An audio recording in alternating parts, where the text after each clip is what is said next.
네, 안녕하십니까. 정 본부장입니다.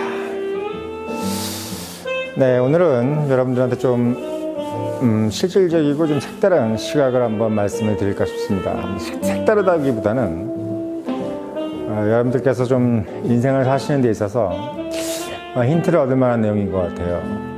뭐냐면 이번에 대한민국 대통령이 지금 이제 인도네시아 발리에 가 있잖아요. 가 있으면서 이제 여러 정상들 G20 회의를 하면서 여러 정상들을 만나는 모습을 보면서 여러분들한테 인생의 어떤 팁을 좀 드려야 될 것 같다라는 생각이 들어서 말씀을 좀 드릴까 합니다. 제가 이제 오늘 제목은 홀로 된, 그러니까 나홀로 한국은 아무도 두려워하지 않는다라는 제목을 한번 이야기를 달아봤어요. 이게 무슨 얘기냐면, 사실 지금 이제 뭐 삼국동맹, 뭐 일본, 미국, 한국 이 삼각동맹에 대해서 이제 많은 분들이 또 지금까지 사실 그 뭐 좌파 우파 이렇게 나눠가면서 이 삼각동맹이라는 것이 결국은 미국을 위한 우리가 희생양이 되고 어떻게 우리가 불쏘시개 같은 것이 되는 어떤 그런 부분으로 이제 얘기를 많이 하셨던 분들도 있고, 또 반대로 이제 삼각동맹이 반드시 필요하다. 현실적으로 그것이 안보를 안정시켜주고, 우리가 사실 지금까지 40년, 50년, 뭐 1962년부터 시작된 경제개발 5개년 계획을 무리 없이 추진할 수 있었던 가장 큰 이유가 미국이라든지 일본의 어떤 공짜 안보죠. 말하자면 우리가 스스로 어떤 자주국방이라든지 이렇게 비용을 지불하지 않고 또 여러 가지 외교력을 쓰지 않고도 그냥 한쪽에 어떻게 보면 몸을 담으면서 우리는 경제 발전에 좀 치우칠 수 있는, 경제 발전에 좀 집중할 수 있는 그런 부분이 있었다. 이렇게 얘기하는 사람들이 또 이제 한쪽에 있는 겁니다.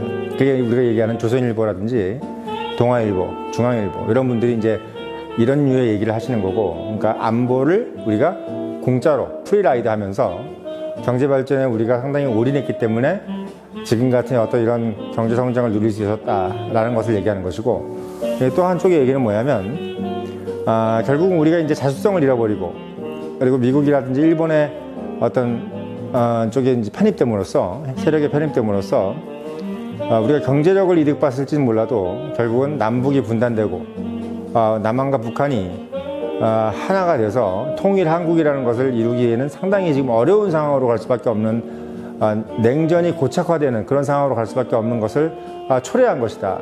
그러니까 외교력이라든지 이런 것들을 좀 더 발휘해서 그리고 경제적인 자주경제라는 것을 조금 더 우리가 노력을 해서 이상적으로 펼쳐나가서 어떤 독자적인 어떤 외교 정책을 통해서 거기에 걸맞는 산업을 육성해서 뭐 지금처럼 이제 미국이라든지 일본에 어떤 의존하는 산업 말고 한국이 독창적으로 살 수 있는 그런 어떤 산업을 육성을 해서 한국이 북한과 또는 뭐 다른 어떤 나라도 마찬가지겠지만 독자적으로 우리의 원하는 방향으로 외교 노선을 가져갈 수 있는 그런 걸 찾아보자라는 것이 이제 이쪽 사람들입니다. 그러니까 뭐 한국일보라든지 뭐 한겨레라든지 경향신문이라든지, 뭐 한국일보는 사실은 뭐 약간 뭐 우리가 이제 진보라고 할 수는 없죠. 그래서 대한민국의 진보는 어떻게 보면 약간 통일 세력이에요. 그러니까 자칭 본인들이 생각하는 통일 세력. 그러니까 남북이 통일이 우선이다. 남한과 북한이 통일되는 게 우선이고 나머지는 그게 다 후순이다. 이게 이제 우리나라의 진보고, 어떻게 보면 이게 우익 같기도 한데, 예를 들면 비스마르크의 입장에서는 독일 통일이 됨으로써 독일 2차 세계대전이 일어나게 되는 어떤 전초적을 맞이하게 되는 1, 2차 세계대전이 일어나게 되는 그런 상황을 맞이한 것이 이제 독일 통일이잖아요. 그래서 이제 근데 지금 이제 우리가 보수라고 얘기하고 있는 이제 쪽은 뭐냐면 민족을 얘기하지 말자 이거죠. 한민족이라든지 이런 것들이 중요한 게 아니라 데모크라시, 말하자면 민주주의 그리고 자본주의를 숭상하는 쪽 편에 서고, 그렇지 않은 쪽에 서면은 우리는 굶어 죽는다. 그러니까 우리나라에서의 어떤 보수는 잘 먹고 잘 사는 게 제일 더 중요한 겁니다. 그러니까 가난에 대한 두려움이 더 큰 거예요. 왜? 한국이 너무나 가난해 본 것을 봤기 때문에 우리나라 보수는 뭐냐면 뭐 적에 대한 어떤 뭐 에너미라든지 외적인 어떤 뭐 이런 강국의 어떤 속박 이런 것들도 물론 두렵지만 더 두려운 것은 뭐냐면 우리가 지금 이 번영해 있는 이 경제를 더 번영시키는 것을 가로막는다든지 또는 더 잘 살 수 있는 부분에 대해서 뭔가 우리가 양보해야 되는 것들은 후순위인 겁니다. 그러니까 번영과 경제적 번영이 1순위인 거예요. 그게 어떻게 보면 우리나라 보수의 어떤 이 뿌리라고 생각하시면 돼요. 그래서 이제 진보와 보수를 이렇게 이야기하면 되는데 제가 뭐 진보 보수를 말씀드리려고 그런 게 아니라 왜 우리가 삼각동맹을 이제 그러니까 이게 경제적 번영이 나쁜 것이냐 이렇게 생각하시면 나쁜 게 아니죠. 지금 여러분들께서 상당히 어떻게 보면 번영된 한국에서 살 수 있었던 것은 바로 이런 논리 때문인 거예요, 사실. 그리고 근데 또 통일도 해야 되는 거죠. 예. 왜? 남북이 통일이 되는 것은 이상적으로 봤을 때 되게 아름답잖아요. 일단 뭐 이 한반도 지도가 하나가 되는 모습 자체가 상당히 어떻게 보면 보기에도 아름답고 또 어떻게 보면 뭐 왠지 더 강력해 보일 것 같고 어떤 이상론으로 봤을 때는 한반도 통일이란 것은 당연히 뭐 가져와야 될 일인 거죠. 근데 지금 이제 뭐 우리가 진보 보수 논쟁을 떠나서 지금 이제 이 한국이라는 나라는 어쨌든 한국 남한으로만 성립되어 있는 리퍼블릭 오브 코리아, 그러니까 대한민국 공화국이라는 이 형체로 유엔에서 정식 국가로 인정을 받고 있는 겁니다. 그러니까 우리가 뭐 북한하고 합쳐져 있는 민족이니 이런 것들은 이 코딩이 되어 있지 않은 거예요, 국제사회에서는. 왜? 민족으로 따지면 오스트리아나 독일도 다 같은 민족이에요. 예, 네덜란드도 같은 민족입니다. 다 게르만족이에요. 또 엄밀히 따지면 영국도 켈트 쪽도 어떻게 보면 게르만족으로 속하죠. 그래서 외국이나 유럽에서 입장에서 봤을 때는 뭐 민족이 같다 그래서 국가가 같다라고 생각 자체를 안 해. 그런 상황이기 때문에 근대적 이념에 있어서 봤을 때는 국가라는 것은 같은 생각을 갖고 같은 지향점을 가진 사람들이 모여있는 단체를 의미하는 거기 때문에 우리가 생각하는 어떤 그 뭐 조선이라든지 중국이라든지 일본이라든지 여기서 생각하는 어떤 그런 개념하고 틀립니다. 그래서 어떻게 보면 어떤 면에서 보면은 한국의 리퍼블릭 오브 코리아는 일본이란 나라보다 훨씬 더 근대적인 개념인 거예요. 뭐 일본 사람들은 본인이 더 근대적이 빨랐다라고 생각할지 모르지만 우리는 민족을 극복한 국가입니다. 그러니까 북한이라는 나라를 이민 다른 국가라고 생각하고 지금 가정하에서 지금 할 정도로 그나마 그만큼 이제 민주주의와 자본주의를 더 중요시 여기는 거고 일본이라는 나라는 민주주의하고 자본주의가 우선인 나라가 아니에요. 천황제에 의한 일본의 어떤 국채가 더 중요한 나라이기 때문에 사실은 어떻게 보면 이제 종전 이후에 2차 세계대전 이후에 여러 가지 굴욕적인 문서도 쓰고 뭐 샌프란시스코 조약 같은 것을 통해서 대만이라든지 뭐 자기가 소위 얘기해서 2차 세계대전 이전에 자기들이 확보했던 그런 뭐 한반도도 마찬가지죠. 2차 세계대전 이전에 그러니까 일본하고 미국하고 영국이 잘 지냈던 시절에 확보했던 나라가 이제 조선하고 뭐 만주라든지 그리고 이제 대만입니다. 근데 그런 나라들을 그냥 전쟁 2차 세계대전 하면서 그냥 다 풀어줬어요. 이유는 뭐냐면 미국이 원하는 대로 다 해준 거예요. 이유는 뭐냐면 딱 한 가지를 지키기 위해서 천황제에 의한 이 나라의 국채, 그러니까 민족, 일본 민족이라는 어떤 형체를 유지하기 위해서 다른 걸 다 내팽개 쳐버린 거예요. 뭐 주장하지도 않았어요. 한마디로 얘기하면 왜 미군이 일본을 지배할까봐. 그러니까 본인들이 요구했던 건 뭐냐면 우리를 독립시켜달라는 거죠. 그러니까 샌프란시스코 조약은 본인의 독립을 전제로 예전에 2차 세계대전 전에 본인이 합법적으로 물론 이제 영국과 미국의 승인에 의해서 국제적인 승인에 의해서 자기들이 이제 점령했던 국가까지 다 프리하게 만들어준 겁니다. 그래서 제가 말씀드리는 건 뭐냐면 한국이라는 나라가 그만큼 근대적인 개념에서 국가를 형성하는 데 있어서 가장 적합한 나라의 어떤 것을 앞서 나가 있는 나라인데 거의 미국 정도예요. 미국 정도. 한국은 일본보다 더 위에 있는 거죠. 왜 이런 상황에서 한국이 왜 삼각동맹을 해야 되느냐, 이 부분은 아주 간단합니다. 네.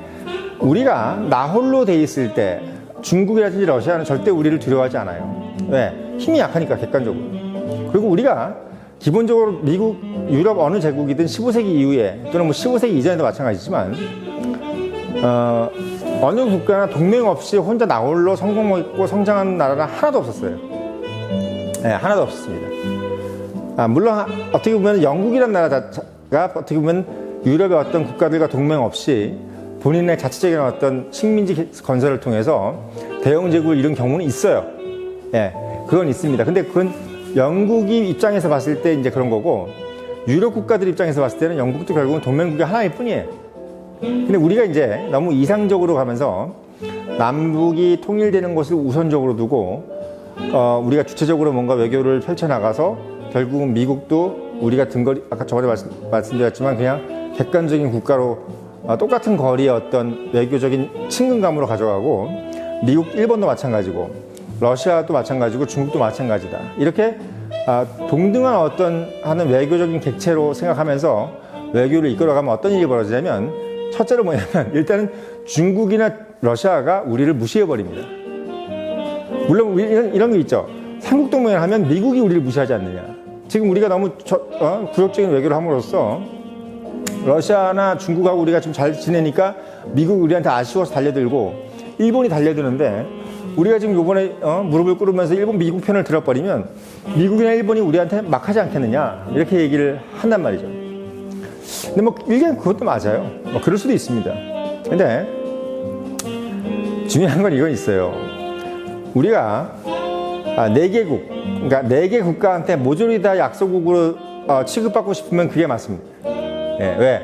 우리가 자주적으로 우리 스스로가 잘났다고 얘기를 해본들, 우리가 미국하고 얼라이언스 되어 있지 않고 일본과 얼라이언스 되어 있지 않으면 러시아와 중국은 그냥 우리를, 또 북한도 마찬가지지만 우리를 그냥 one of them이 아니라 완전히 the weakest country, weakest country입니다. weakest country예요. 가장 약한 나라로 취급받는 겁니다. 왜? 경제적으로 뭐 무역대국 19기면 뭐예요? 예, 무역이라는 것이 뭡니까? 한마디로 얘기하면 장사를 해서 먹고 사는 나라예요. 그럼 장사라는 것은 뭐죠? 어제까지 잘 되다가 오늘 코로나로 문을 닫거나, 또는 뭐 주인이 아파서 문을 닫거나, 또는 뭐 여러 가지 이유에서 문을 닫으면 그날부터 돈을 못 버는 거예요. 우리는 건물주의 나라가 아닙니다. 한마디로 얘기하면 가만히 있어도 돈이 막 들어오고, 뭐 가까운 예로 전 세계에서 수채권국인 일본 같은 경우는 아무것도 안 팔아도 외국에서 지금 막 돈이, 이자가 막 들어와요. 네, 배당금이 막 들어온단 말이죠. 왜? 이전에 앵고 때 많은 해외 자산을 사놨기 때문이죠.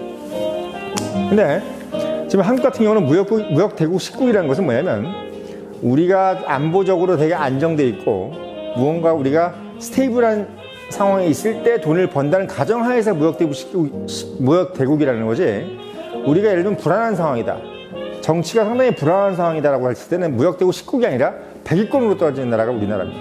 그래서 한국이라는 나라는 어쨌든 우리가 만약에 무역으로 먹고 살지 않고 우리가 가만히 앉아서 있으면 그냥 영국처럼 나머지 식민지들이 알아서 뭔가를 이렇게 우리한테 리소스를 갖다 주고 거기에 대해서 여러 가지 폴춘을 갖다 준다 그러면은 우리는 좀 주체적으로 좀 갈 수 있겠죠.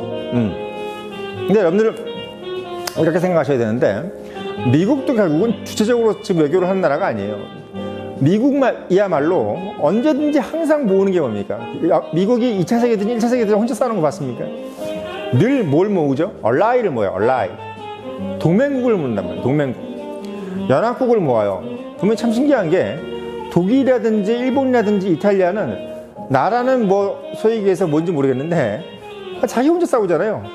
일본도 그랬고 독일도 마찬가지야. 독일은 혼자 싸우는데 옆에 러시아, 뭐 프랑스, 영국, 미국이 다 얼라이야. 이게 뭘 의미합니까? 어차피 안 되는 거예요. 한 나라가 여러 나라가 싸우는 건 답이 안 나오는 거예요. 역사가 이미 그걸 고증해주고 있어.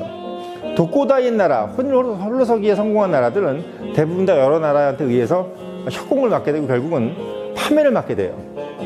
그래서 한국이 지금 뭐 한반도가 북한이 있고 없고가 문제가 아니라, 북한이 없어도 우리는 독자적으로 외교를 해서는 안 되고, 미국이든 일본이든 적절한 나라와 템포를 맞춰서, 우리가 만약에 최강국이라도 마찬가지예요. 한국이 최강국에도 미국을 끌어와야 되고 영국을 일본을 끌어와야 됩니다.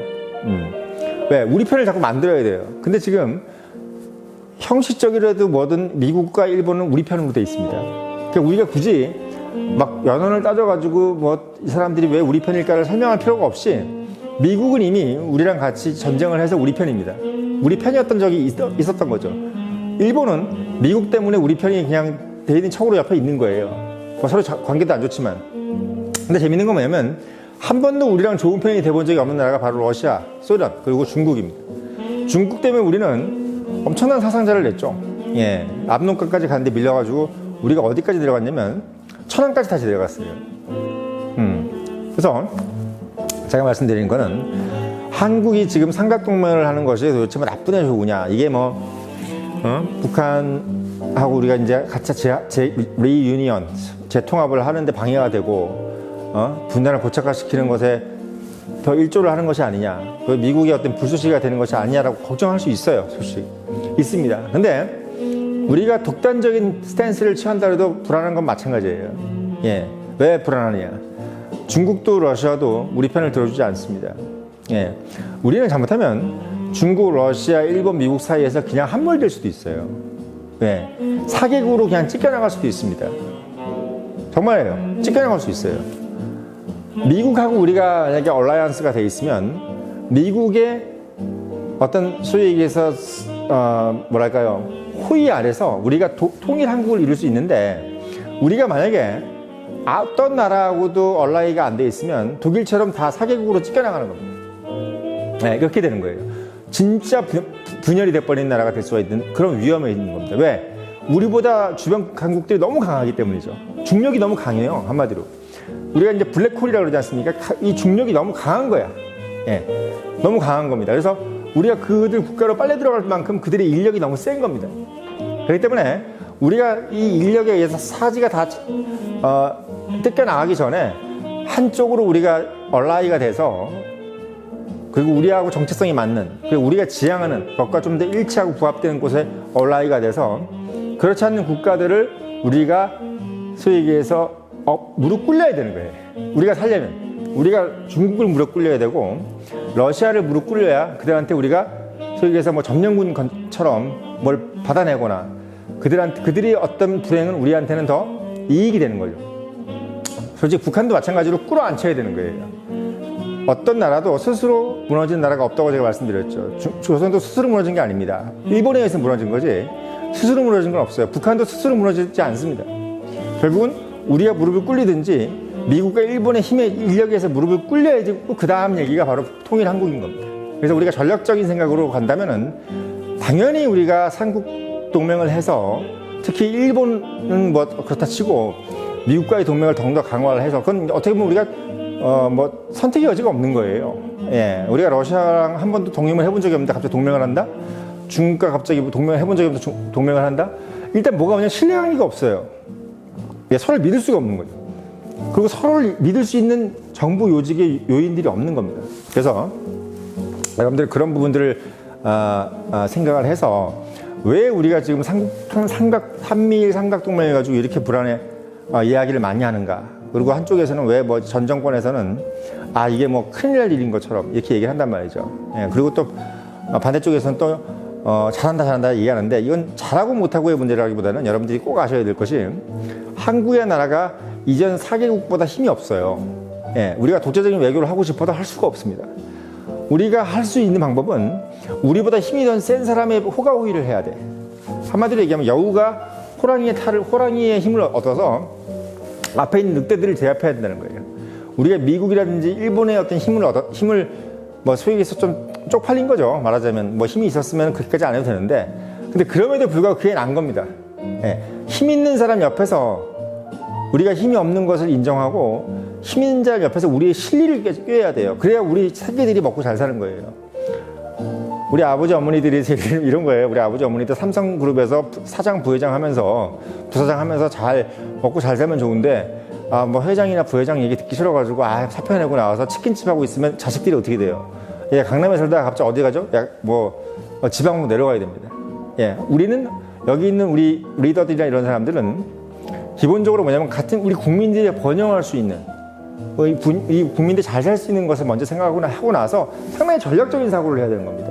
전략적인 사고. 그게 저는 뭐 지금 형태의 어떤 외교에서 나오는 어떤 하나의 팁이라고 생각해요. 그래서 지금 이 외교라는 것만큼 우리가 인생살이를 잘 반영하는 것이 없어요. 국가와 국가 간의 외교가 정말 어떻게 보면 우리가 앞으로 어떻게 사는지 이거에 상당히 중요한 어떤 부분을 보여주는 부분입니다. 그래서 제가 시대를 말한다에 22개 국가를 인용해서 말씀드린 것도 이해하기가 쉬워요. 국가는 왜? 국가는 기본적으로 우리가 인생살이하고 똑같기 때문에 개인이 살아가려고 하는 번영하고 이런 것들하고 똑같아. 그리고 가장 이해하기가 쉬운 구조죠. 예. 왜냐하면 전체의 덩어리이기 때문에 심플하죠. 그래서 제가 국가를 인용해서 말씀을 드리는 겁니다. 여러분들이 앞으로 어떤 인생살이를 할 때 그냥 뭐 냉정하게 살라는 게 아니에요. 어떻게 보면 우리가 현재 우리 상황을 정확히 인식을 해야 된다는 거죠. 그런 부분에 있어서 우리가 홀로 된 대한민국은 가장 우스갯거리를 받기 쉽다. 예, 러시아한테도 그렇고 중국, 북한, 심지어 북한마저도 우리를 무시하게 돼 있어요. 그래서 우리가 뭐 자주적으로 하고 이게 중요한 게 아니라 이것도 중요하죠. 근데 자주적으로 하기 위해서는 지금